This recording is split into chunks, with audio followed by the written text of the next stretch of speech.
Halo, kembali lagi bersama Ipo Sinau. Untuk yang di part 2 masih bersama dengan GWS Gelintung Water Street dengan dua programnya, program andalan dari RW 5 tentang bank sampah dan juga tentang air, drainase air, tentang pemanfaatan irigasi air. Seperti yang lalu, kita juga sempat bahas tentang bagaimana tentang pengelolaan air itu sendiri, pengelolaan terutama untuk banjir, masalah-masalah banjir. Dan itu disebabkan oleh karena mungkin pembangunan dan sebagainya. Terus yang kedua tentang kesadaran akan warga tentang sampah. Jadi, dan ternyata di Gelintung sudah bisa mencari solusinya dengan kreativitas beliau-beliau ini. Mereka mengelola daerahnya sendiri menjadi negara jadi daerah yang sangat bisa memberikan manfaat, jadi kayak gitu, dan bisa berdampak positif kepada lingkungannya. Mbak, sedikit tentang bank sampah itu tadi gimana sih teknisnya? Dikumpulkan untuk duit apa kayak gitu? Maksudnya kayak gitu? Iya. Jadi gini Mas, kalau di wilayah kami sistemnya itu adalah pengumpulan sampah untuk kegiatan sosial. Itu yang saya tekankan di masyarakat. Jadi kalau di berbagai daerah itu menabung sampah itu individu dia. Jadi dia punya rekening masing-masing. Kalau di tempat kami itu hanya rekeningnya satu. Oh. Jadi rekeningnya satu. Jadi setor sampah dijadikan untuk rekening satu. Misalnya saya punya kaleng, gitu. Kumpulan-kumpulan kaleng, saya setorkan misalnya kayak gitu. Itu sudah mempunyai nilai dan dijadikan ke dalam satu rekening itu tadi. Iya, satu rekening. Nah, saya bilang di situ bukan istilahnya kita benar menabung sampah, tapi istilahnya saya bilang sodakoh sampah. Sodakoh sampah. Ya, jadi kalau di dalam suatu rumah tangga sampah tidak ada artinya ya. Nah, jadi kalau disodakohkan kan menjadi berkah. Iya. Itu kita kumpulin. Setelah kita kumpulin, sudah kita punya gudang juga untuk bank sampah. Setelah penuh, saya baru telepon BSI. Itu namanya BSI itu adalah Bank Sampah Induk Malang. Yang tempatnya di Sukun. Belakangnya, depannya Narubuk, ya, kuburan Londo. Kuburan Londo. Ya, itu di depan stadion itu. apa itu? Ono stadion basket. Ya, basket ya, depannya. Ya. Jadi di situ saya telepon sudah penuh, jadi diambil. Setelah ditotal berapapun, akhirnya dia kembali lagi, baru saya update buku ke Bank Sampah Induk. Setelah itu tercatat sudah ada nominalnya di situ. Nah, itu kita kumpulin. Nah, itu tadi salah satunya untuk kegiatan posyandu, untuk kegiatan lembaga-lembaga yang ada di wilayah kami. Dan yang terakhir, ini yang selalu ditunggu-tunggu warga, itu di setiap akhir tahun saya akan bagi kita akan bagi sembako ke seluruh warga. Dari hasil sampah. Warga banyak yang tanya, "Loh Bu, kenapa kok dikasih, ada momen apa?" Ini adalah hasil dari penjualan sampah. Loh, kita sudah lupa tentang sampah itu. Istilahnya sampah itu enggak berarti, kenapa dikembalikan ke kita lagi. Itu adalah salah satu program kita untuk berbagi ke warga. Kan sampahnya dari warga. Nah, seperti ini. Ini sangat bermanfaat, penting bagi di GWS Mas, tak kumpulin ini. Ada duitnya ini. Iya, masuk. Jadi itu. Jadi di wilayah kami kalau ibu-ibu istilahnya sampah itu dieman-eman.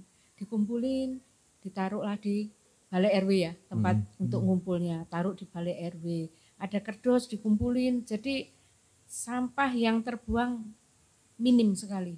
Tapi keren sekali loh Bu, artinya gini loh, dengan cara yang semacam kayak gitu, orang kan akhirnya bisa menerima manfaat langsung.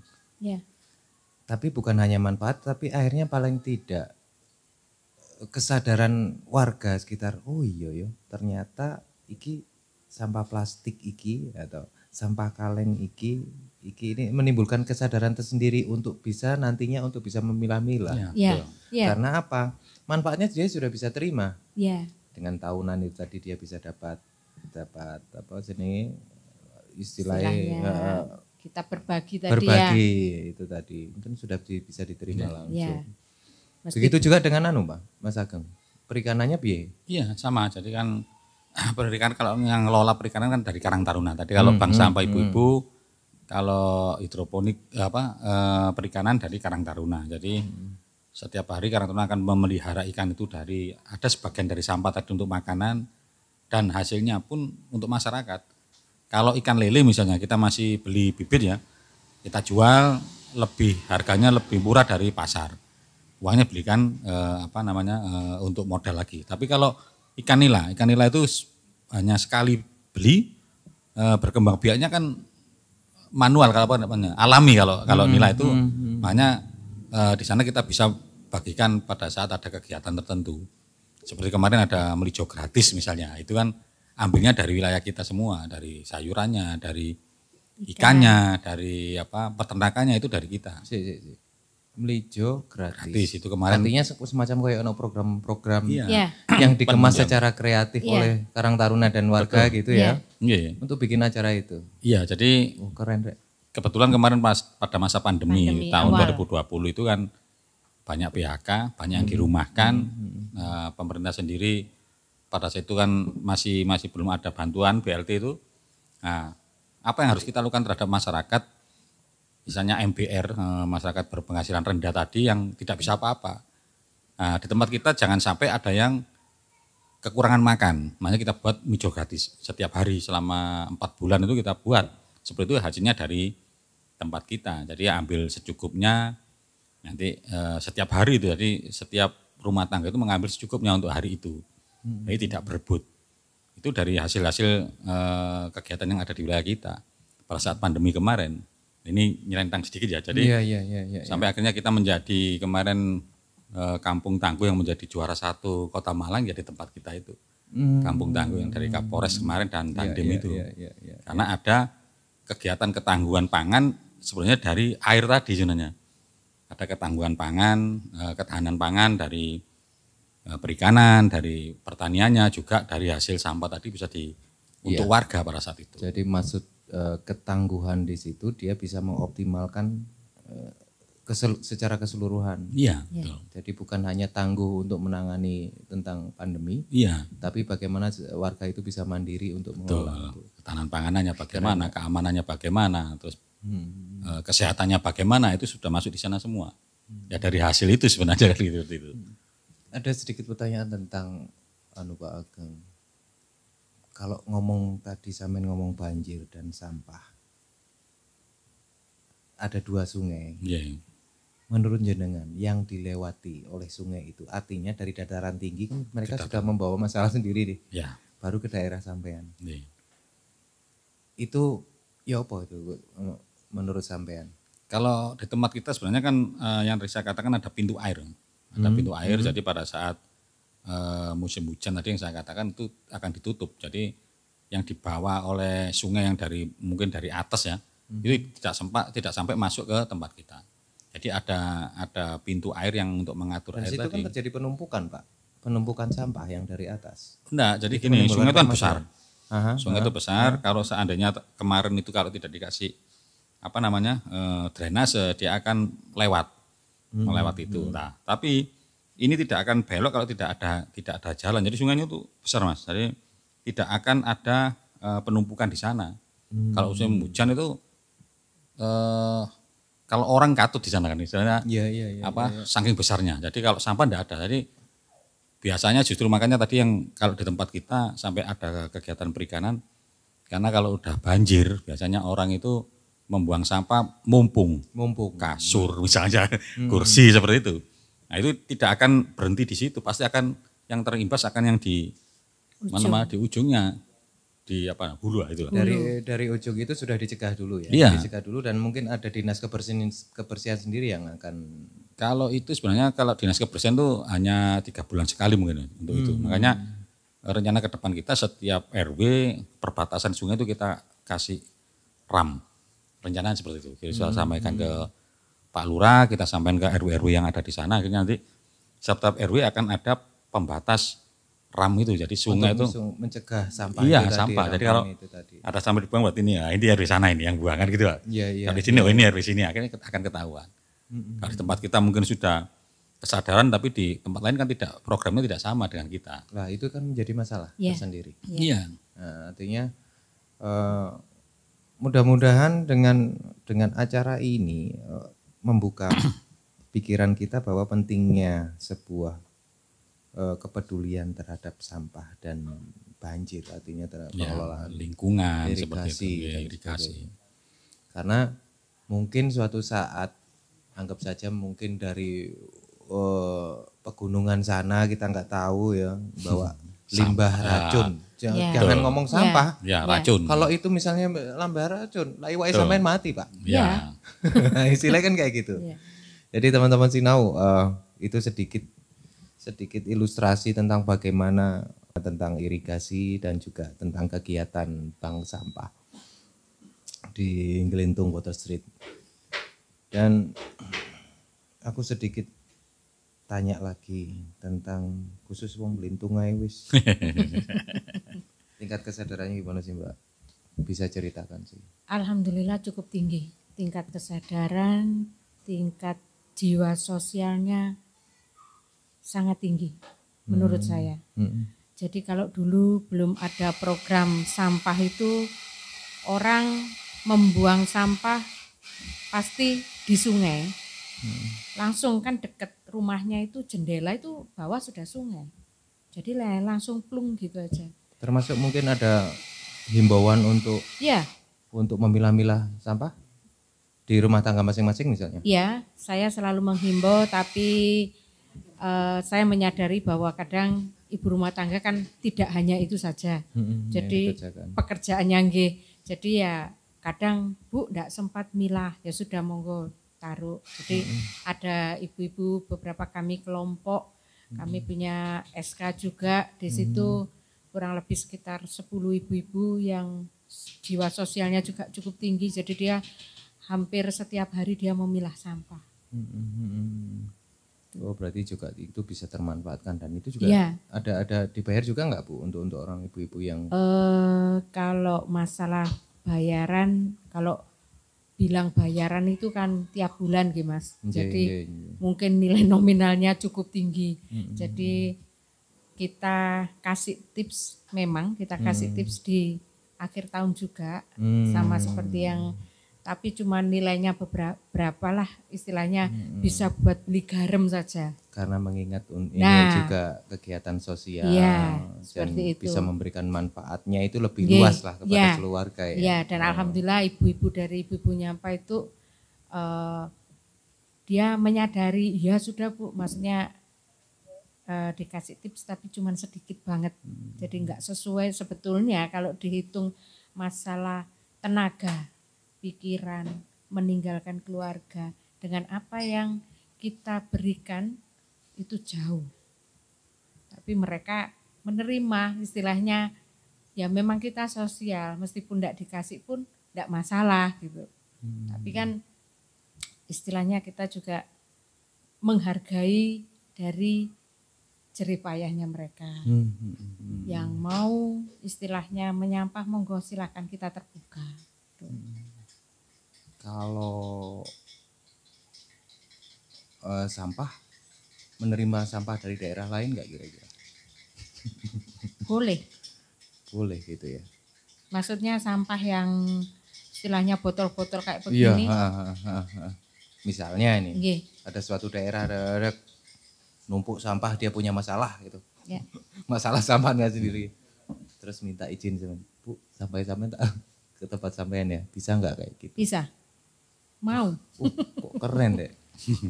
Soalnya gini, memang tidak semua daerah itu bisa memahami tentang permasalahan sampah ini sendiri mereka kebanyakan mengeluh Ya. dan tidak mempunyai solusi. Ya. Artinya mungkin belum setangguh gelintung untuk bisa mengelola sampah itu sendiri. Kira-kira kiat-kiat, makanya saya tadi tanyakan semacam kayak gitu. Bisa nggak misalnya kayak gitu? Harus memenuhi kriteria yang jelas paling tidak. Bisa, saya terima, asalkan maksudnya enggak sampah yang terlalu menguras tenaga kita ya untuk mengolah sampah itu, kayak misalnya botol-botol nun saya Bu, kayak jenengan kan Plastik, punya yeah. ini ya, punya kopi-kopi ini. Ini ya dikumpulin, saya ditelepon sudah numpuk, saya ambil. Wah, keren sekali. Monggo. Saya terima. Alhamdulillah, berkah sampah ini berkah, Mas. Oke. Dan nanti kita akan bahas lagi untuk yang di sesi berikutnya. Kita ngopi dulu. Mau diunjuk? Ya.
Oke, balik lagi untuk yang sesi terakhir. Teman-teman Sinau, ternyata buahnya atau manfaatnya di acara ini karena benar-benar tangguh, benar-benar kampung tangguh, benar-benar warga yang benar-benar punya kesadaran, punya inovasi, punya kreativitas untuk mengelola lingkungannya sendiri. Sesi terakhir, Mas. Mbak. Ya.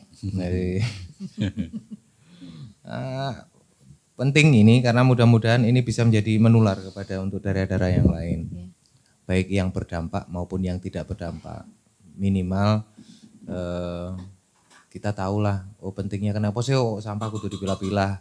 Kenapa sih sampah kok harus dibuang di tempatnya. Kenapa kok harus jangan dibuang di sungai atau dibuang di saluran air misalnya kayak gitu.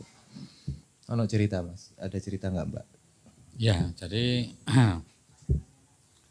sampah yang dibuang di kadang kan di sungai ya, di sungai atau di drainase itu kan yang jelas kan pada saat tersumbat akhirnya banjir, masyarakat pada saat itu kok saiki banjir, kok seperti ini kan bilangnya seperti tadi mengeluh. Iya. Ya dia tidak paham mungkin perkembangan wilayah, dulu sungainya kecil akhirnya sampah tersumbat, banjir buang sampah seenaknya.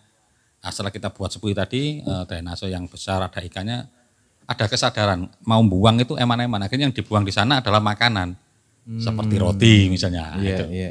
Dan juga yang ngambil sampah pun tidak kesulitan sekarang karena orang akan membuang sampah di tempatnya masing-masing sudah ditentukan. Kalau dulu kan sulit. Ini tempat sampah yang ngambil dari pihak luar lah. Setelah kita dari pihak kita, dari warga kita sendiri ngambil. Mau akhirnya kan mosok warganya sendiri akan dibuat tidak saling membantu kan seperti itu, akan saling membantu yang membuang kita ambil, yang mengambil juga akan membersihkan suatu lingkungan kan seperti itu. Cuma yang menjadi daya tarik kita sebenarnya dari pihak luar juga bisa menyatakan ini baik karena orang tiga ini adalah orang yang benar-benar peduli yang ngambil sampah tadi. Yang satunya pegawai ya cukup lumayan dia di bea cukai kalau tidak salah tuh bea cukai. Terus yang kedua dia punya usaha jahit itu Konveksi. Nah, yang satunya dia punya usaha tukang, dia tukang juga punya melijo. Nah, itu orang mampu semua dan punya mobil semua orang tiga ini. Nah, begitu dia mau menjadi kegiatan sosial, maka orang-orang yang di sekitar kita kayaknya kan, loh iku mau. Iku lo padahal mampu. Berarti bukan uang yang diambil, tapi kita peduli terhadap lingkungan tadi. Nah, pada saat dia ngambil pertama ngambil sampah kan belum tahu caranya bagaimana, dia bukan tukang sampah kan seperti itu. Nah, gerobak itu diisi penuh, tapi ngisinya dari belakang. Nah, ada 3 orang, yang satunya pegang, satunya yang 2 naruh. Yang jombat dan malik. Waduh ketawelan. Akhirnya kan sampai ada cerita seperti itu. Akhirnya pakai sepeda motor. Nah, kebetulan kalau di tempat kita tuh jalannya naik. Naik. Yang awalnya ya enggak didorong, coba aja. Karena berat. Ya sepedain jengking ini jatuh ya, tapi tertawa karena belum pengalaman, tapi akhirnya selama ini sudah terbiasa bagaimana cara menaikkannya.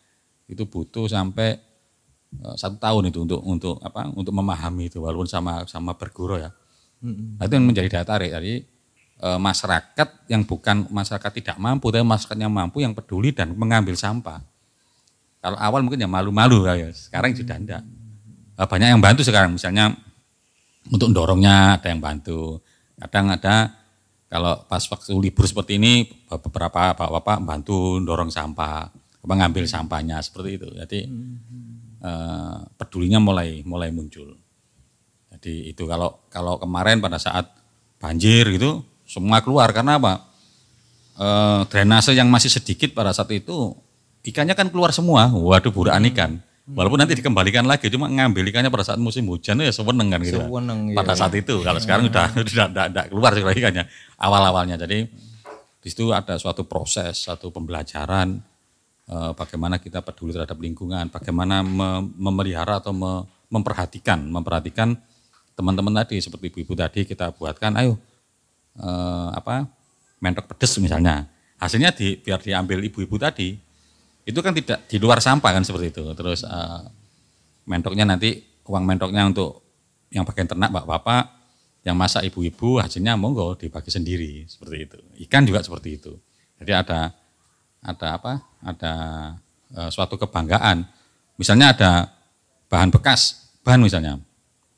Ban itu sekarang dibuat sofa. Monggo dibuat. Saya coba buat ini, melihat di YouTube buat dan berhasil dan menghasilkan kan akhirnya kan dapat nilai tambah. Tapi kalau di baris yang memang tidak dibayar di akhir tahun yang misalnya seperti koperasi hasilnya itu kita bagi dulu beberapa rupiah gitu, baru yang lainnya untuk masyarakat luas seperti itu.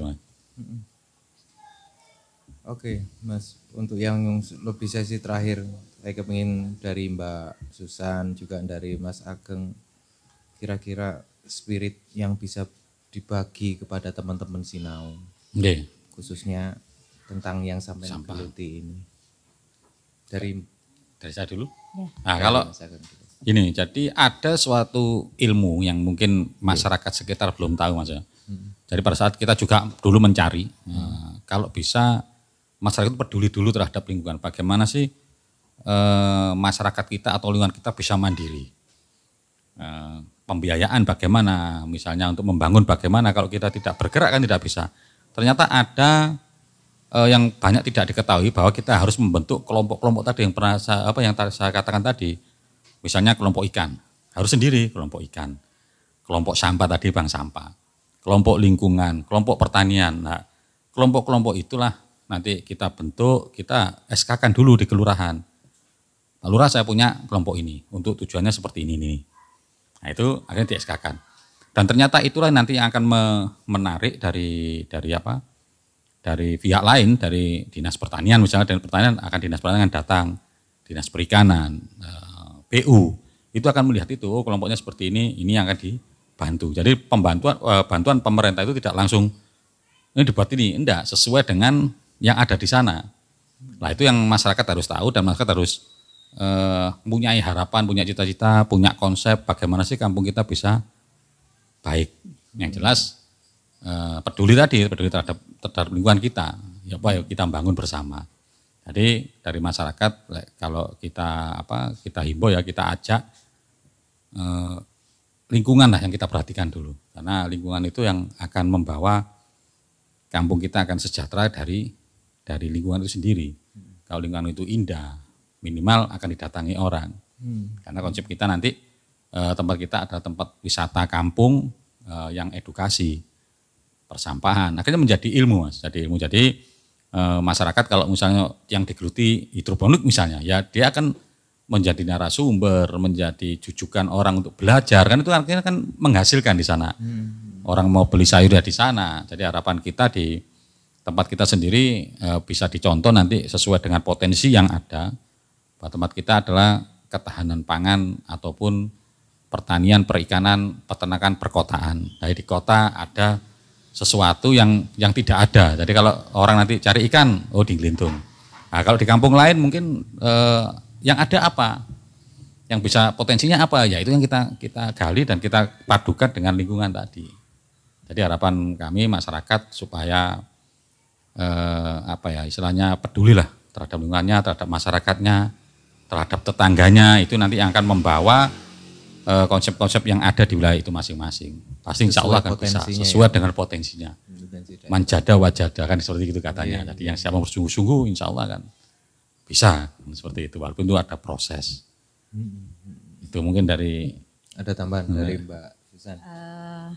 Kalau dari saya mungkin himbauan saya cuman satu, jangan sia-siakan sampah. Memang awalnya kita melakukan pemilahan sampah itu kalau enggak pernah emang rasanya namanya sampah identik kan pasti kotor banget. Nah, tapi alhamdulillah dengan berjalannya waktu karena saya melihat di sini nilai ekonomisnya lebih tinggi dan bisa mengcounter semua kegiatan yang ada. Jadi dengan hasil dari sampah tadi, jadi hasilnya sangat luar biasa. Jadi himbauan saya, sampah itu adalah keberkahan yang luar biasa. Mungkin itu. Oke, terima kasih Mas Ageng, Mbak Susan, dan keren sekali lah. Artinya gak sia-sia kita mendatangkan narasumber. Ada Mas Ageng dan Mbak Susan karena minimal memberikan wacana baru terhadap masalah-masalah lingkungan yang ada di sekitar masing-masing. Gitu. Gak ada sebetulnya program atau acara atau program atau acara atau apa yang mungkin dinilai jelek kalau tidak itu bisa memberikan manfaat. Tapi sebetulnya juga harus butuh dukungan. Jadi kayak misalnya tadi di Glintung, mereka punya program, sebaik apapun kalau tidak didukung oleh warga, pekerjaan itu juga akan tidak bisa berjalan. Terima kasih yang sudah nonton acara ini. Thank you PP Associate, thank you untuk semua kru. Dan jangan lupa selalu jaga kesehatan. Dan terima kasih untuk gak ketinggalan rata-rata. Mas Bagus, enak banget kopinya. Mas Bagus, nanti plastiknya dikumpulin ya. Oke, terakhir, jangan seperti saya yang gak pintar-pintar ini. Tapi cari manfaatnya, mudah-mudahan bisa bermanfaat untuk Anda semua. Thank you, bye-bye. Assalamualaikum warahmatullahi wabarakatuh. Assalamualaikum warahmatullahi wabarakatuh.